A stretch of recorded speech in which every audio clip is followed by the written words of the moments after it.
This amazing story happened to one old and small robot, serial number C4N, whom other robots called just Canny. The robot city had a strict policy about the renovation of outdated robots, and the cold nuclear fusion generator that was powering C4N had long been considered environmentally hostile. Canny had to be put to sleep and woken up later with a new, polished, and shining body. He did fall asleep and saw a very strange dream. Everything around him came to a halt and started to get covered with rust and moss, and wanted to run away, but couldn't move. He wanted to scream, but he barely had enough energy to squeak. Eventually, he woke up. What happened to the city of robots? Why did all the robots stop moving? Did anyone survive except him? The little rusty Canny had to do all he could to find answers to these questions and try to fix it all.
Is that you?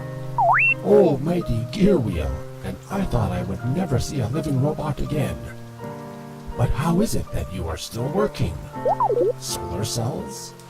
Why, of course, you must be the only remaining robot with such remarkable archaic modules. Well, 54 years have passed since that dark day, but I remember it as if it were yesterday. Everyone was going about their business when the great black wings appeared in the sky. The black wings of a dragon. Yes, a real dragon. It was a vicious and relentless beast. It landed on the tower, clasped its claws around the crystal, and crushed it. The crystal's enormous energy was released in a brilliant flash, and all life in our city stopped. And I am the one to blame. Yes, it is all my fault. After all, I was the watchman, and it was my duty to protect the crystal. But I failed. I myself can still move only because I am close to its ruins. Until now, I thought that I survived only as a punishment for my guilt. But now, I see that together we have a chance to make everything right. After the crystal had been destroyed, 4 of 5 beams from the power sources are indeed broken, but the last, to the north, miraculously remains undamaged. If you could manage to start the standby generator in the basement, perhaps I can activate the teleport to the northern lands. Take my stick, it is the key to the basement.